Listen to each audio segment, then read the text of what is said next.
stands out as being great against Silencer. The Lone Druid was certainly an option that has like pretty good matchups against most heroes. I can't really think of another one.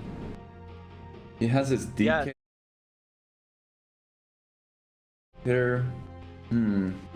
They do ban out the Storm Spirit, so they're placing their bets that this is a no-tail Silencer, or whatever hero they pick here is afraid of the Storm Spirit. Storm Spirit.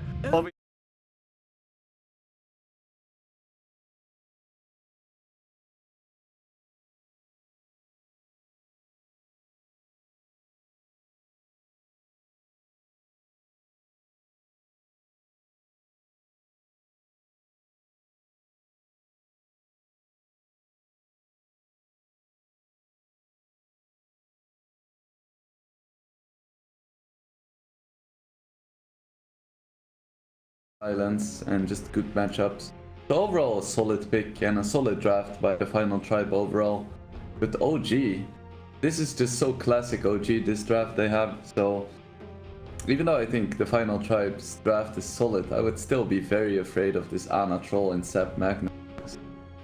Yeah, I have to agree with you. It's, you know, it's the early pick, and, you know, they picked things that kind of deal with it, but you're still just so afraid with it.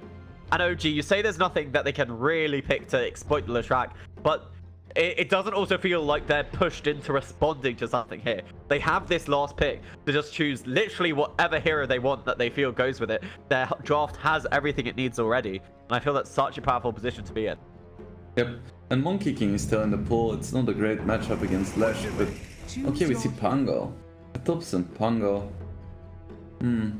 It looks like a pretty good Pango game. It's good against Moefling. It's gonna survive the lane against Leshrac. And it's just gonna create a bit more chaos. And it can be effective with short cooldowns as well. Like you have the Rolling Thunder, obviously, but you still have the Swashbuckle and the Shield Crash that you can create a lot of space with. So I do like the pick. They don't really need a scaling hero. They just need someone to make a little bit of space. Yeah. I feel like it's been a while since I've seen a mid Pangolier. Do you have any thoughts about why this hero, you know, fell out of popularity in that role? So, nerfed a bit hard. But, fair enough. Come on, so now that we've...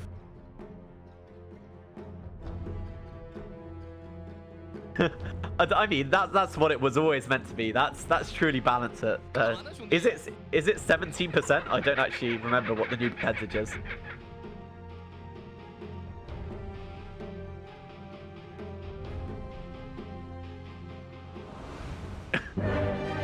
Anyway, we're back into the game, and we do. I'm so annoyed that we're having these bugs that we can't see their actual stats.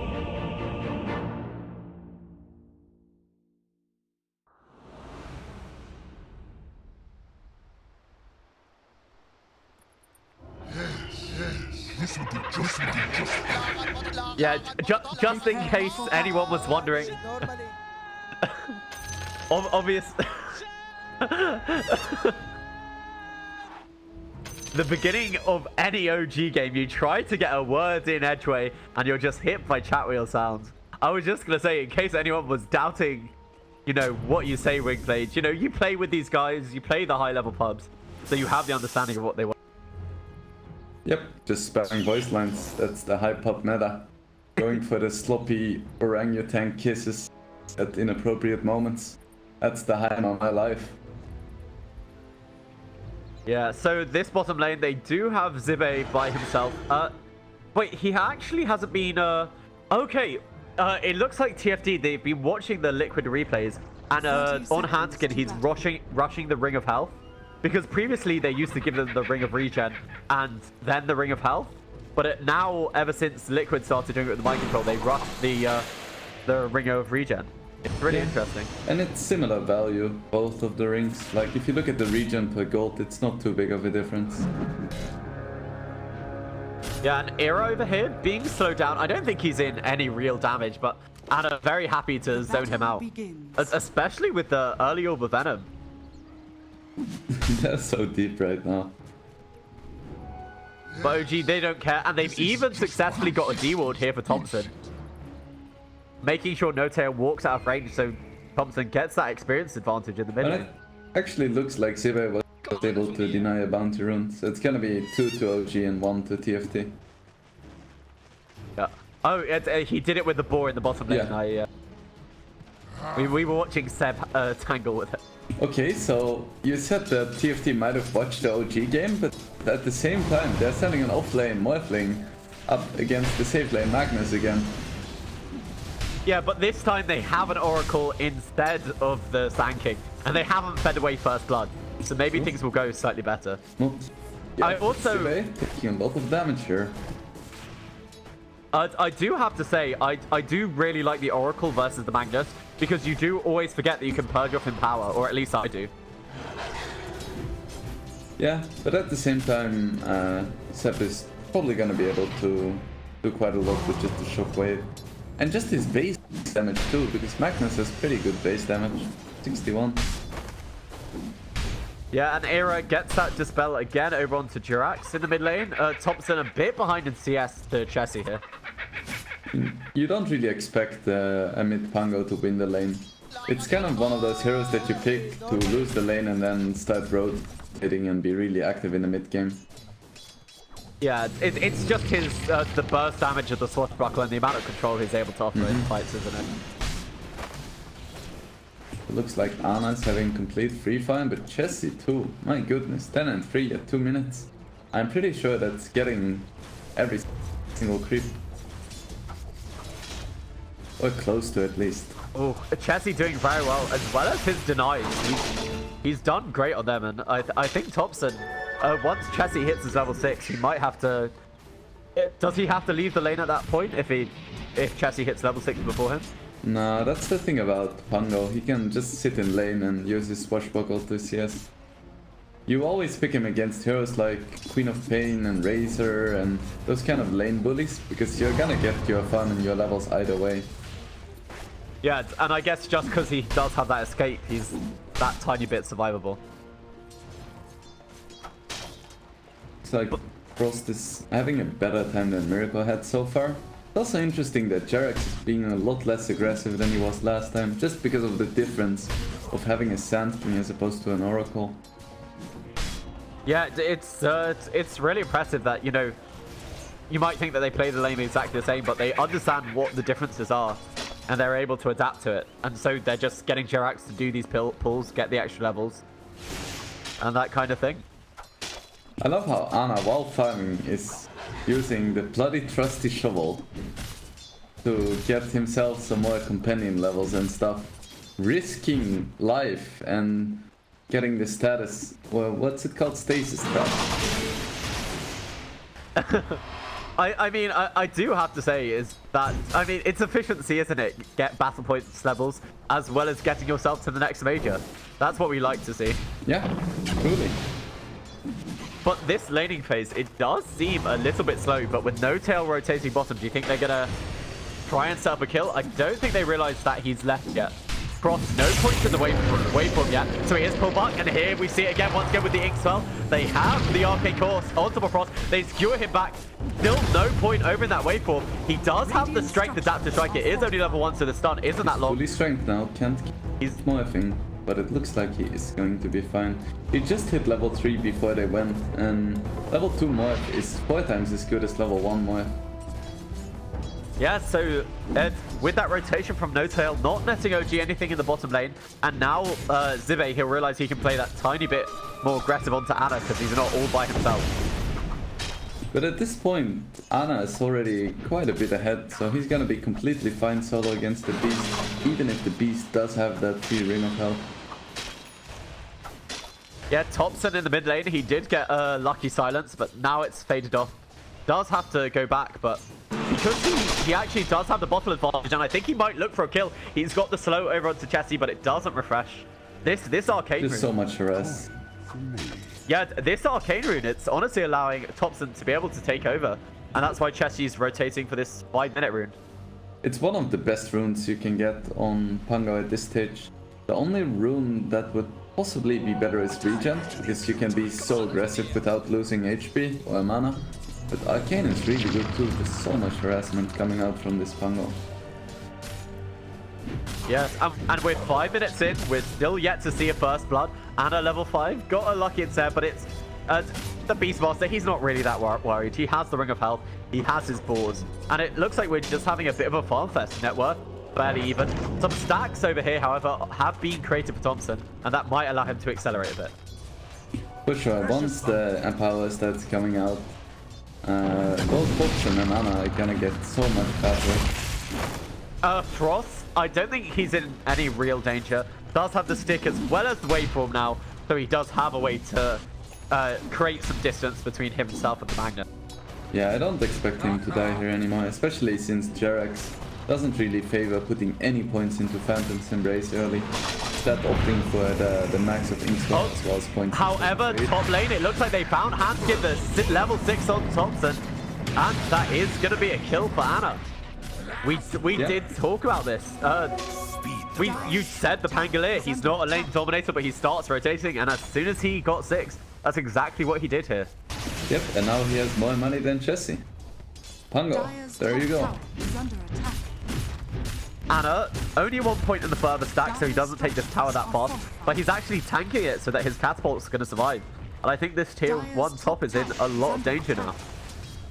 I love how aggressively he's playing, just recognizing that no one on TFT can really pressure him right now.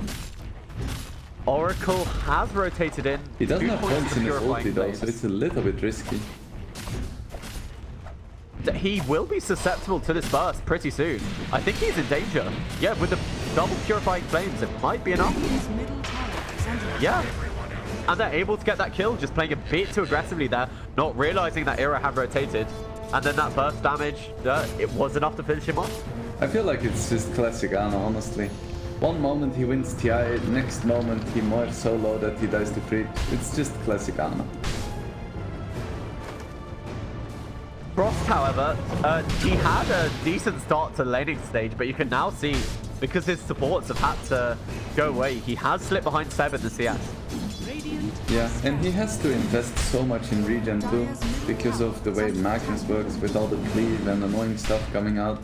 So he has to buy extra tangos, he bought raindrops, he has to buy salves. Just kinda sucks. Let's see if Thompson is good enough to get a silence. They've hit level 6, however, on the Beastmaster in this top lane. They have Hanskin. I think they're going for this. I think they might realize he doesn't have ultimate. They're setting up for that stomp as well with the Helm of Dominator creep. They're actually just holding onto it. They blow their roar. They will have the follow-up stomp if they need it, but that's another kill for Era. Killing Anna once again in this top lane. Very nicely done. I feel like OG just really needs to... Oh, never mind. They do have a ward. So I guess TFT came from the side. So very nice rotation by them. And once again, the thing they did very well last game, they're doing again. They get this one kill on a side lane tower and they instantly rotate some important heroes to make sure that they actually get it. In this case, Jesse with his DD and his Edict. Free tower. Yeah, I mean, we haven't referred to the final tribe as a full-out push lineup because, you know, they do have late game in the Morph lane. But they do take tower so quickly that might be something you miss just because of this inner beast. And they found another one, No Tail. He's caught right next to Era, and Zibe able to clean up the kill, I think, with a ball. Over here, Thompson rolling through. He's gonna fight Chessie. Actually, Seb able to get the last hit there. Now he's thinking about looking for more. But what the main thing is, they're defending this big ancient stack. Thompson, he is empowered, and Skin has level 6 if he wants back off. They take so much damage off the cleave. The RP on the back lines, it's not enough to be able to save Thompson on the Pangolier. And Hanskin, it looks like he is going to fall with the help of the Arcane Hurt. They have the Ink Swell, but nice stun there with the help of the Centaur from the Dire lane. Are they going to find any more? They do get a quick 200 gold over on No Tail. So a trade of your mid laner for the 4 position there for the final tribe. I think they're more than happy with that one. Probably. They did lose Jesse as well though. At the start of that engagement. And it looks like all of TFT is like they don't really have a single hero that's doing extremely well here. And Jerax in the mid lane, I didn't realize, but it looks like he was low and then just got popped by Era. No-Tail putting a lot of harass over here into the Oracle. They're just going to deny the regen route, but now Era is in trouble. Does put the ultimate on himself. Trying to hold back Thompson, but Thompson with the ultimate. I don't think you're going to be living through this on Era. Meanwhile, Anna goes down once again while we're watching this kill. On the bottom lane, they didn't actually even have to use the black hole. Just with the split earth, looks like it was enough. Yeah, I really love these rotations by Chessie and Hanskin. They just keep finding the troll, and once again they're in a position to start pressuring a tower. Kills in Dota are kinda nice, but at the same time, if you can get a kill next to an objective, it's worth that much more, because you're gonna force the enemy team to react to it.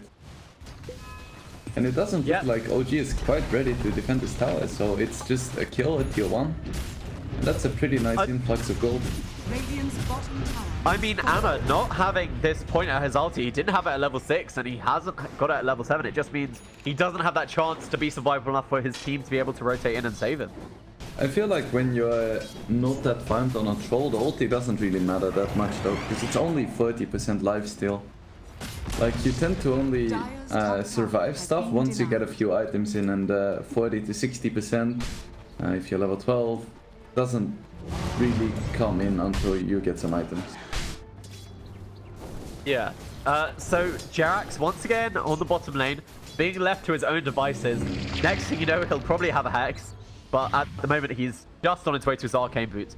Thompson as well as No-Tail, they've smoked up. No-Tail, no boots on this man, only a full magic wand and 2 smokes. And I think they're probably going to find Hanskin here. The ultimate, he does leap over that obstacle there. Jerax with the Inkshot, he is actually going to drop down to this Midnight Pulse. So Hanskin might have died, but was able to clear up his own kill. And it looks like Seb was busy dying somewhere else on the map. What we were watching. Yeah, Chessie able to find Seb. Yeah, that was not something I saw coming, especially since Seb is super tanky, but he doesn't quite have the hood yet that he went for in the first game. Looks like he's gonna go for a Vanguard here. Yeah. He's quite vulnerable to Chessie's magic damage. Frost does have a haste rune. They pull back Chessie a tiny bit. Seb fakes the RP, but it looks like both sides, neither of them truly committing for this engagement. But now they see Jerax's Arcane Curse. Raw on the back line. The Pangolier is effectuating himself. Seb gets a nice double RP. They pop the global silence. And so it doesn't really matter. Morphling, is he able to get away? They have the link up over on Jerax. So Frost waits on down to low ground, and he is going to be okay. So they've only managed to kill off this Lestrat, even though they popped both their big ultis. Thompson, he doesn't have rolling thunder for a little bit. He has it now, but the black hole, he's not going to be able to get off. And Frost has more than enough damage with the help of Hanskin. So it's going to be a 1-for-1 trade, and I think that does benefit Final Tribe in the end. Yeah, I think so too. Even though they had to commit black hole, at the same time OG committed RP and global. I think they are probably going to be fine with it. They even have false promise, so they can probably keep going if they really want to. So, Stun over here just on the creep wave, wants to clear it out. Zibe, he has his Vladimirs, and I thought he was rushing that Blink Dagger, but it looks like it's just his next item after this medallion. So, with this medallion, does this open up objectives like Roche for whenever they win their next fight? With this medallion, they should be able to take Roche in like 20 to 25 seconds, so if they do see an opening, like 2 cores showing for OG, they could try to just sneak in a Roche. Does look like OG have vision, but the word will expire in roughly 30 seconds. So Thompson is actually building a diffuser blade. It looks like he wants to be the one responsible for draining this Morphling's mana, and Anna is building the SMY. The trolls do go for this status resistance build now, don't they? Yeah, mostly they do. At the same time, I feel like a BKB wouldn't be too bad in this game either, because heroes like Oracle and Lesh can do so much. Oh, Anna on this top lane again. He's been located by Frost. Frost does have the morph, but they're just getting rid of all the trees there with Zibe. They haven't actually committed anything to Anna. Finally there with the Raw. Turns himself into the Troll Warlord. Anna, he still doesn't have any points in his ultimate. So even though Thompson is rotating in with Seb, they're not able to save him. But it looks like this Oracle might be the trade-off, but So Thompson on top of Era, but he's going to be just fine. Debate throws the whirling axes into trees. They have a lot of vision. Seb faking the RP, but Thompson is pretty low. They plot the global ulti here on No Tail, but is it going to allow them to get any sort of kill? A bit of damage over here into the track, but Thompson just using it to retreat, and now Frost going forward, and they're going to be able to find No Tail. No Tail found in the trees is affected by the damage. They're looking for a bit more. But Era affected by the RP cut. He can purge it off himself, and he does. So a good engagement in that top lane there for the side of the final tribe. Able to pick up 2 easy kills. And Seb is going to be able to TP out. I said I didn't really mind Ana not taking ulti at level 6, but at level 10 I feel like you really do need it. And last fight I feel like he might have survived a good 5 to 10 seconds longer if he did have that ulti. And he does finally pick it up now though, so no awkward pickoffs anymore. Yeah, I'm a bit surprised that he was farming so aggressively, considering he didn't have a point into that ulti, because he is working with the Magnus, and we see how fast he clears through these neutrals. I thought he might spend a bit more time farming them. But I mean, you're just pretending to have ulti, right? It's like not skilling Sunder on TB. The enemy is gonna play around the Sunder, so you can play more aggressively than you actually can, because they're gonna expect you to have it. Didn't really work out this game though. Ana getting a free bit of gold there with the cleave while he's farming up the Ancients, picks up a bird. So the final tribe, what are both teams waiting for? What timings are they going to hit this game? Well, it looks like TFT is going for more of a push-oriented lineup. Like, we don't see the Blink BKB on the Enigma, which makes sense because there's many ways to cancel it. Meanwhile, Ana. Oh, Ana, he's been found. Once again, they have the black hole. Chassis, he's saving the stun. Sorry, he did use it for enough damage. This dominated creep, able to set it up. And Ana, he goes down once again. This is the 5th death for this Troll Warlord. And he's still ahead of the entire side with the final tribe. Yeah, it's very interesting. It's just the power of Empower. But I feel like TFT isn't necessarily waiting for a single item. They just want more on the Morphling, and they want to take out the towers, they want to take a Roach before they really commit to anything. And at the same time, OG is really item Oh, the pings over here onto the Zed. They have the Roar. They do put the ultimate over there on the Silencer, but they don't have any follow-up damage to the Morphling. He's going to be able to get his Strength Buff off the tank. He turns himself instant tank clear, but it doesn't really matter because Era's behind him. Zed, he bought back for this, and they've lost No Tail on the backline over to this Beastmaster Frost. They have the stun onto him, but he's pretty tanky. And now Chessie is chasing. Meanwhile, the Oracle on the backline is using his ultimate, and he's going to be just fine. It sounds like there was an RP over here, and it's just to hold Chessie back. And over here, Era does eventually pop. But Thompson, they held him in place. They have an A-top on Chessie, and they are going to lose Thompson to the right clicks of Frost. I feel like OG needs to be super careful about these fights, because TFT is so strong right now. They have a mech, they have a really strong beast with the Vlads. Ooh, Beast almost dying to the Arcane Curse, by the way. Oh, that's not... Yeah, Jerax able to secure a kill on Frost. I assume he was just at low health in the lane, and yeah, one stroke of fate. He went full edgy. Never go full edgy. And I missed that kill because I just wasn't expecting it to happen. Okay, so last time we saw Grimstroke rush a Hex, but this game he's actually rushing a Lotus Wipe. And he is gonna get it now if he wants to. So that's gonna be quite nice for dispelling stuff like Malefus and potentially trying to reflect the Roy. I do feel like they might lack this powerful initiation, because Sep is still quite far away from his plane. Yeah, so you're saying without the Hex, there's no one really yet on the side of OG who can go in until Seb has this Blink. And do you think he's now going to get the Blink and not stop off for that Vanguard? Yeah, for sure. Vanguard won't do anything. Meanwhile, we see TFT go for the Roach like we spoke about earlier. They have the Medallion and it's just going to drop so fast. Yeah, they have so many summons. They do have wards here, but they smoked in. I don't think they know about it. They have their scans still online for OG. I think they're grouping together for a smoke. But they have vision of this thanks to Talk, and it's just going to be way too late before they make it into the pit. That's an easy Aegis for the side of the final tribe. and the Raw for the follow-up. They really want Seb. The Atos for the Lotus Orb on top of Seb. It doesn't matter. The reflect back. Thompson getting some really good bounces here. Of course, over Thompson, and they are going to be able to bring down the Enigma. There's going to be no Black Hole in this fight. Anna pops his BKB. They have the silence over here onto the Morphling, so they managed to pop the Aegis. But do they have any follow-up after it? They pop the global silence, but it's before the Morphling respawns. And now Frost, is he going to be able to get away? Meanwhile, they do lose the silencer, but they have the silence. The RP from Seb, he's back to fight, but the Oracle ultimate, it does mean the Morphling is going to be able to survive, but it looks like they will lose Chesty. They have the Ink-Spell stun coming on top of both of them. He tries to get away, but they've lost Frost and they've lost the Oracle. They might have lost Thompson, but they've killed 4 people for the side of the Final Tribe, as well as the Aegis, so it looks like a great fight for the side of OG. Yeah, they tried to jump the Magnus, but you cannot underestimate just how tanky this hero is. 1800 HP, 8 armor, you can't just take him down that easily. And I feel like OG is one of those teams that just really understands how strong they are and in what way they need to take these fights. Yeah, and you could... oh no, once again, he doesn't have his ultimate for a little bit. They have the stun, he's held in place, and they bring him down once again without his team. Anna is caught out, even after that great fight previously. He died 6 times, and he's still leading by fire. I was gonna talk about how I really liked OG. It did seem like Thompson's focus was Hanskin. They really wanted that Black Hole out of the fight. I don't even feel like Black Hole matters that much, because they have really reliable ways to cancel it. Especially because he doesn't have a BKB yet, so pretty much any hero except for Troll can cancel it.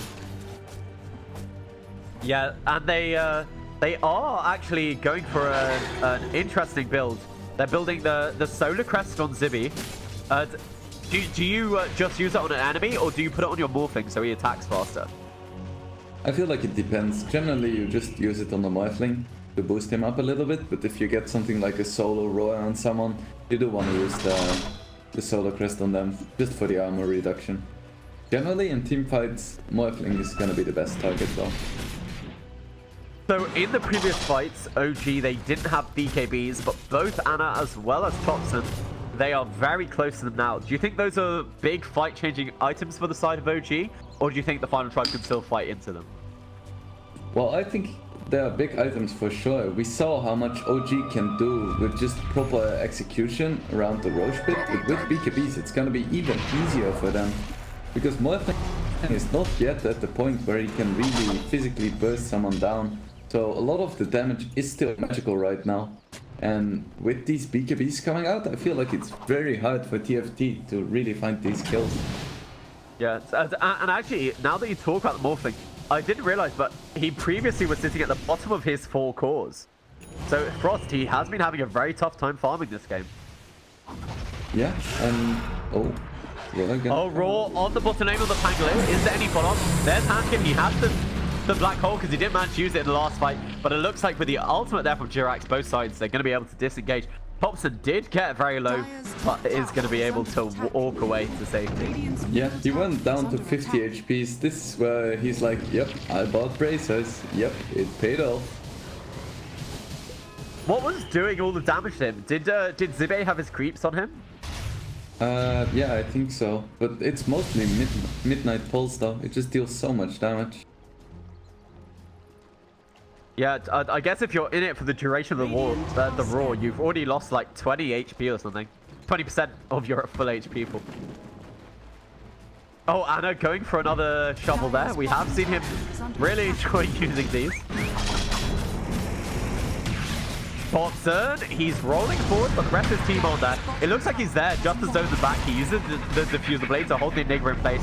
But that ultimate, it's just there so that they can clear out the tier 1 tower with ease. Anna is quite deep once again, but this time he has BKB, so he's gonna be fine.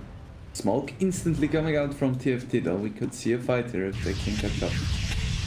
They catch the Atos on top of Thompson. They know he doesn't have his ultimate. The stun follow up, the Lotus Orb, it doesn't really matter, and they do lose their Pangolin. Now with the Raw, they're right on top, but they have the global silence. It doesn't matter because Zibe has his ultimate still popped. Jerax, is he going to be able to keep away? They don't have anything to cancel it, and he gets away on just a slither of HP. That Ink Spell Sun, I think, stopped the last 2 right clicks that would have been necessary. But that was global silence, and they've still lost 2, so the side of Final Tribe, I think they're going to commit to some sort of push. Yeah, they have to be really happy with that. Especially that Thompson didn't get off his BKB earlier. Might have lived, but very nicely chains done. I feel like Zibe is getting some really good throws in. He made that one awkward one on the Magnus, but for the last few fights, he's just been getting them on the right target every single time. Yeah, I do realize that unfortunately for the side of TFT, their lanes were not at all in the right position for them to be able to capitalize on that fight. But it does allow them to get all 4 bounty runes, which is pretty helpful. Yep, I was gonna say this is beautiful. Right now, they're just waiting for a few more items on Morphling, then they ideally want to get a Roche again. And then they can really start being aggressive. Yeah, old Chessie in the mid lane, he is silenced on the Atos. It doesn't really matter because they have that Lotus orb. Thompson, is he going to be able to get a nice reflective bounce? Yes, he is. And Jerax even sniping the kill there. So Jerax does have that Lotus orb. Is going to go for a Adalance next. It's quite different than the build we saw from him last time, but it looks to be working. Like every time Thompson goes for a roll, Jerax just makes sure that there is a Lotus Orb on him so he can't be roiled. And it's really doing a lot of work in these fights. Oh, in this top lane, I think they found Hansken. He might have realized that he connected there. Seb skewing through the trees, but Hansken, he's managed to get himself to safety. He actually does destroy his own trees with the Murder Pulse to get to a place they're not expecting. Very spooky. I love his item build though. When you're playing against the Silencer, you don't really want to commit to this heavy black hole style of playing. You want to make sure that you're a teamfight presence without your black hole. Because black hole just gets instantly cancelled by silence. So going these Greaves into the Crimson Guard, I feel like is a really good build this game. Yeah, that makes a lot of sense to me. I do want to say, you were earlier talking about the great roars Zibe was able to get. That's definitely a consequence of the fact that he went for this Blink Dagger build instead of something like the Necrobooks. It just means that every time it feels to me like he's been able to either find the back lines or initiate a big start to the fight. So Frost, he's working his way towards his Eye of Skadi. Looks like him and the Troll Warlord, Frost, he's just one item behind basically. And that's just the effect this Empower is able to have. Yeah, for sure. You don't pay attention for a moment when Ana nearly... Oh, but Thompson walks into high ground. There's the instant silence. Seb counter-initiating with the RP. They do use the Oracle Ultimate, but I'm not sure who was on. It looks like it was over here on Chessie, but it doesn't matter because Ana with the BKB is right on top of him. And as soon as that ultimate ends, he's not going to be living through that. It felt like he was done the entirety of that. And now Era has been bounced by Thompson. That's going to be another easy kill for the side of OG. What an amazing turnaround. Final Tribe, they started off that fight with the Roar, but they were so prepared for that with OG. Yeah, OG is just so good at seizing these opportunities. Every time there's even a small opening, they just take a perfect fight. And even just now, they were 4k behind. They find one good fight and looks like they're gonna have at least a tier 3 here, possibly Wrath. I mean, they have no buyback on the Morphling. I don't see anything that's going to stop them from claiming this lane of rank. It also looks like the big guy is about to spawn, so perfect timings for OG, and I feel like OG is just so bloody good at this. Yeah, it just feels like, you know, they're even most of the game, and OG, even a fight that I thought started horribly for them with Thompson walking up, that they're able to turn it around with these amazing RPs from Seb. Just that great 3-man RP and Troll Warlord with the cleave, being able to kill them all. I feel like after this game, people are gonna have to start banning this Magnus first phase. Another roll, but the Lotus Orb by Jerax. It was down just in time. So the BKB top by Thompson. They do have the black hole if they want to use it, but it's another great RP onto two of them. They do get the Oracle Ultimate on the back line, but it doesn't really matter. It's over here onto Enigma, but he's tanking so much damage. And now Chessie, he's held back it once again. Ana with the cleave. They're trying to get just one kill over here with Frost. Is he going to be able to get away? No, Seb has the blink. He drags him back. And he's just, the Skadi is slowing him down. He has very little mana remaining. He does pop his stick, but he's silenced up by the Crypto, and now he's held in place by the Ensnare. They have more than enough damage. And I think they might just go for the throne. They are. They don't have any creeps, but they are coming in with no tail. I think this might just be game. They do buy back on Chessie, but doesn't really matter. Dire's middle tower has fallen. no more backdoor regen. These T4s are being threatened. Tessie just throwing out the lightning and the diabolic edict, but Jarex has the silence. They leap forward on top of them. They have the diffuser, and now they're gonna have the full-on stun, and that's just another easy kill. All that remains is Era. He's Stewart out of the well, and now the throne is exploded. And OG, they've taken another game in spectacular fashion. I feel like every time OG makes a mistake, it's like, oh, this is kind of nice for TFT. Maybe they can find something, like get a kill or something. And then if TFT makes a mistake, OG instantly capitalizes, kills 5 heroes, takes a Rax, takes a Roche, and takes the game.